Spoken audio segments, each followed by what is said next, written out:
or so. Well, of course, analyzing this and having conversations rotating around the State of the Nation address is something that we are going to be having today. And I'm joined by an investment expert, Mr. Alex Moezi, who's going to be giving us more of the understanding in relation to the State of the Nation address, as the president is looking forward to addressing the country at exactly 2 p.m. Many thanks for joining us, sir, and very good morning. Good morning, Joram. Thank you so much for this platform. I'm happy to be here once again. Good morning to our viewers, and good morning to those who are watching us online. We are happy to share these moments with you today. Okay, so as we look through the mere fact that the president is going to address the nation today. Yes. When we talk about the state of the nation, first things first, how is the state of our country today? Economically and socially, if you come to think of it, how is it? We are just 6 months down the road in the calendar year of 2023. Yeah. And we are coming to the end of the financial year 2023, rather 2022, 2023. But what is our country's state currently? Thank you so much, Joram, for that very interesting question. Okay. I want to look at it. Financial year which is ending, Parliament would pass about 62 bills. Now, I don't think this target has been achieved. If there have been attempts to achieve this target, I think about 28 bills have been passed. So, meaning we expected Parliament to perform more in this aspect, but this was not achieved. Yeah. So there was some elements of inefficiencies and ineffectiveness. This is an area that needs to improve, because we send members of Parliament to Parliament to legislate. Why legislate is to come up with laws that will facilitate social cohesion in the country, that will facilitate investment and improve the business environment. So if there's a delay in putting enabling laws in place, then it affects the entire ecosystem in which you operate. Okay. Then the economics. The economy, according to Bank of Uganda, has remained slightly resilient despite the different internal and external shocks. We have seen inflation go down. In the last State of Nation address, we had challenges with sporadic rise in commodity prices. A case in point is fuel. At that time, the cost of a liter of petrol was in the range of 6,000, 7,000 in some areas of this country. But we have seen that come down to now about, on average, about 5,000. And a reduction of about 1,000 in fuel prices is quite huge. And fuel has an impact on many aspects of the economy. You're talking about transport, you're talking about this.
concern is the domestic budget has progressively increased in the last 12 months by over 20%. So what this means is that government is going into the local debt market, competing with businessmen and women for credit. So the impact here is that the private sector, which should ideally be accessing capital to invest, is crowded out of this market. The private sector cannot access credit to be able to invest. Banks, commercial banks will find it very easy to lend to government, because the risk of lending to government is almost zero compared to lending to a businessman. So what this means is that the cost of capital in the market has remained very high, and this has had a negative impact on production, meaning few businesses can set up and survive due to cost of capital, but also access to capital. So that's what has been happening on the economic sector. Of course, in the last speech by the head of state, there was a very powerful announcement that we had entered the middle income class. Yes, that is going to be my other question, because I want to understand. Yes. When the president mentions something like we are moving into the middle class economy, then the World Bank also came out and revealed that Uganda is not there. Then the president, I remember during that time, it was more like a conflict in economics, where the president came out and revealed that, well, it seems the World Bank has its own statistics. We also have our own statistics. But what was happening on ground at the time, or what is actually happening on ground at the time, does not reveal or does not clearly indicate that we're even close to the middle income. Yeah, that's very, very true. Yeah. There was after that pronouncement, there was a huge debate. Would I call it a backlash between the World Bank and definitely the government? Of course, some statistics sometimes are political, to provide hope and to demonstrate progress.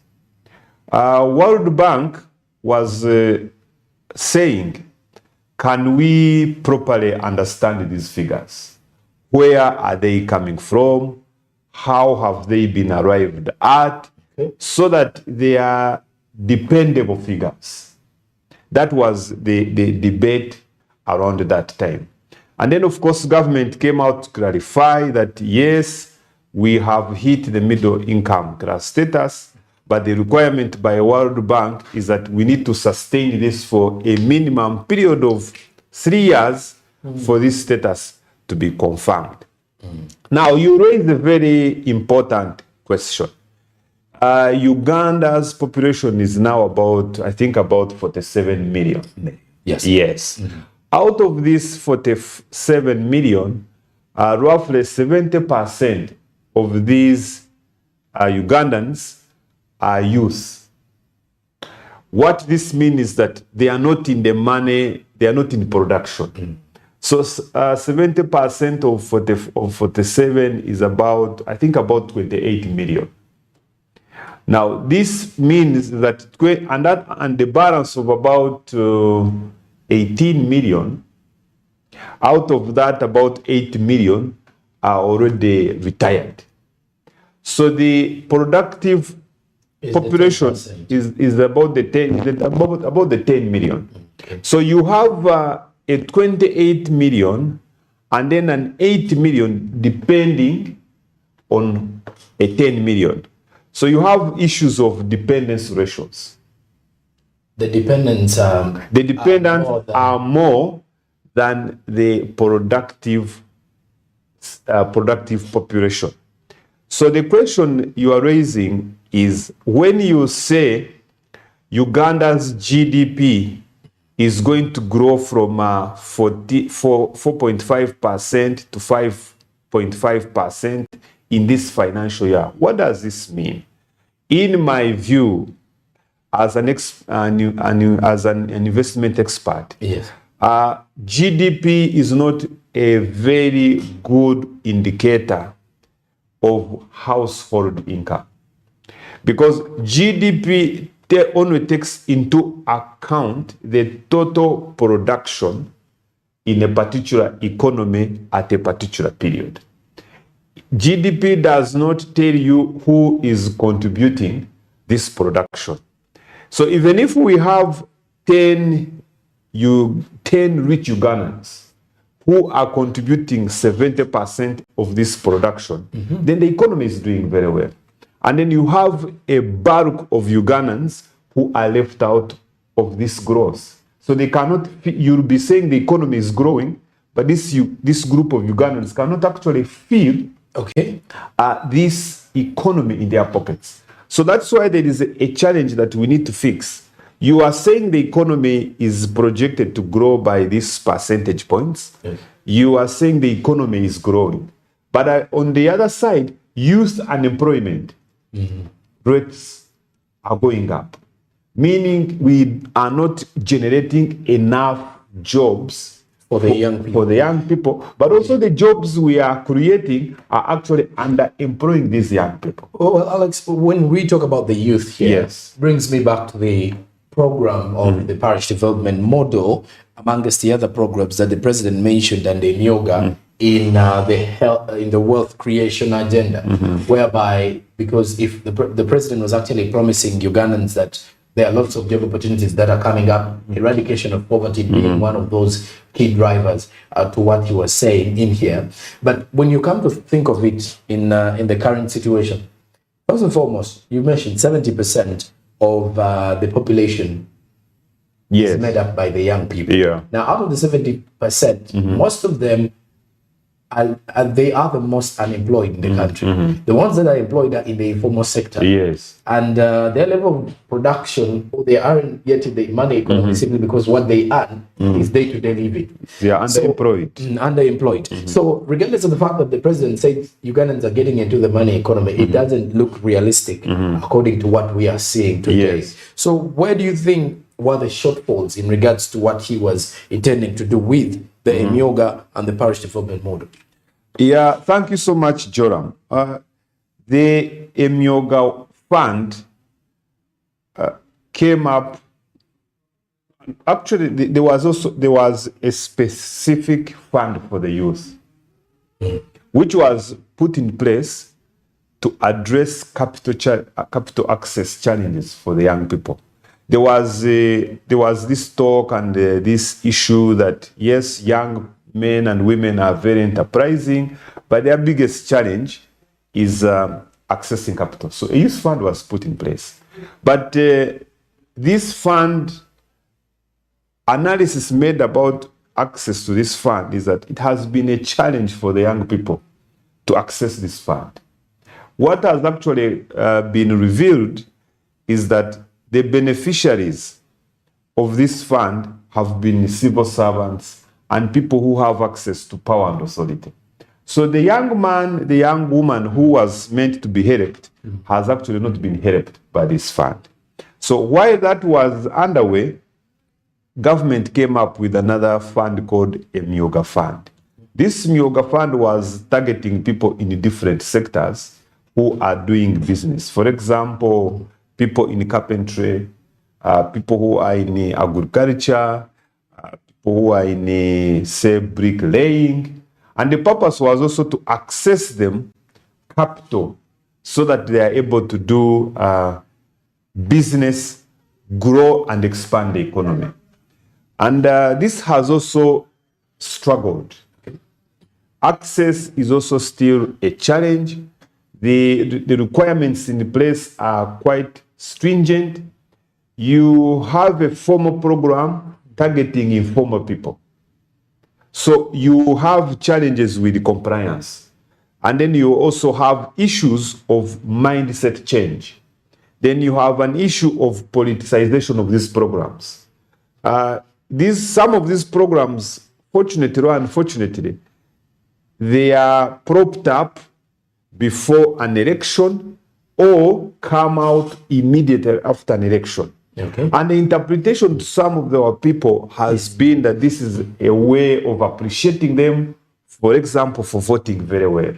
So you'll find that someone will come and access this fund, we supposedly to go and do business, but actually this is going to be consumed, and at the end of the day, you have a project running, but there's no impact on the ground. Mm-hmm. So and then again comes the parish development model. The parish development model's main objective is to bring the 68% of Ugandans who are not in the money economy. Research shows that 68% of Uganda's population depends on subsistence income. They only produce for consumption. So government is saying, how do we bring this population into the money economy? So that on top of producing for your consumption, also produce more to be able to sell to the market. So that is one of the aspects of the parish development model. Then the other key aspect of the parish development model is the mindset change. And for me, my personal view is that if government wanted this program to be very successful, we should have begun with mindset change. Because the biggest challenge today that we have is around the mindset. Progressively, because of, for example, commercialization of politics, our young people no longer want to work. Because to some extent, there is free money resulting from politicization. Because it's very quick money. Yes. And they feel it's better that way. Yeah. So those are some of the challenges that need to be tackled. Okay. But as we speak now, I've been told that each parish in this country has received a minimum of 50 million Uganda shillings, because at the end of the day, each parish in this country is supposed to have 100 million, which is a revolving fund. Okay. That members who belong to a particular parish circle can go and borrow money from this circle with a maximum of 1 million Uganda shillings.